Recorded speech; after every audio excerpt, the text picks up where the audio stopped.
In particular, I work with musicians who have performance anxiety, so I can speak more clearly to that. Yeah. So Musicians. Musicians, yes, both student and professional, vocalist, instrumentalist. I've done 3 research studies. I'm working on a 4th one right now. One that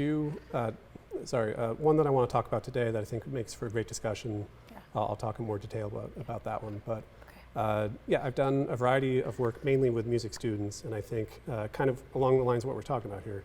Music students and students in general just face an enormous amount of pressure, much more than they face when they're in high school or middle school, because they're training to become professional. So Yes. that bar is raised high for them, and they're often not accustomed to such a high level of demand. So How did you fall into that niche? Are you a musician? I am a musician myself. Yeah, Okay. I am a vocalist. I'm a guitarist. I'm a songwriter. Play keyboard and piano as well. Yeah, I grew up in a musical family. My dad from Argentina. He grew up, in a culture where they sing and they sing tango and Yeah. and drink red wine and dance and just have fun, basically. So I grew up with that kind of background in my family when I was a kid, and it stuck. Like I played the piano at a young age, and to answer a concern of yours earlier, I'm lucky that I don't think I have too bad a problem with performance anxiety because I started performing when I was a really young kid. But I'll tell you that I reviewed an article for a British journal that talked about the age of onset for music performance anxiety. And the authors think it's somewhere around age 8 or 9. Really? If you can start performing that age, there's something different that happens in the brain when you're preteen and teen. You develop like hypothetical thinking abilities you don't have when you're that younger age. You're very concrete at that younger age and just in the moment. Yes. So it doesn't matter what you're doing. If you're performing in front of a group, you're concrete. You're just in the moment. But if you start after that critical age, where all of a sudden you can just imagine things in your brain, oh, there's an audience around me. Yes. Or there's people. Are they thinking poorly of me? What are they thinking? I don't know exactly. Yes. So yeah, age of onset is key there.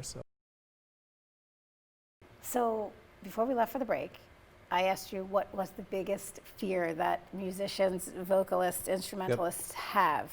So what is the answer? I think I'll play the researcher card and say it's a multifaceted answer.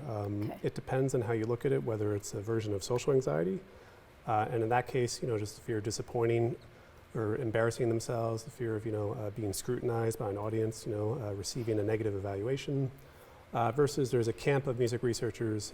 I'm not included in this camp, but it's certainly a valid alternative viewpoint that they're disappointing themselves somehow.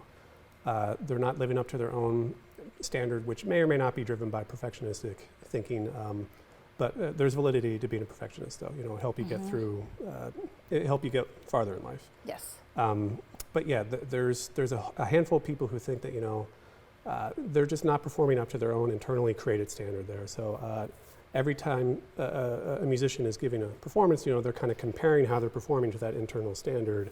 At least this is how that camp of psychologists thinks there. Okay. So it kind of is a little column A, a little column B there. Okay.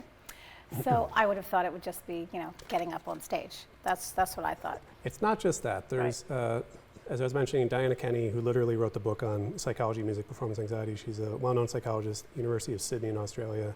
She said, in addition to performing in front of others, there has to be 2 things. An evaluative component to the performance, meaning that they're evaluating you. So just think like, America's Got Talent or, American Idol, and think of Simon Cowell just, looking at you, or someone like him, God bless him. Right. It's going to have an effect on your performance, right? Yes. And secondly, there has to be some ego investment in what you're doing. If you're just doing a performance that you don't particularly care about, then you're not going to be too nervous, right? But if this is like the performance that make or breaks you, that will get you into, Curtis or Juilliard or not, then obviously the anxiety is going to go up there too.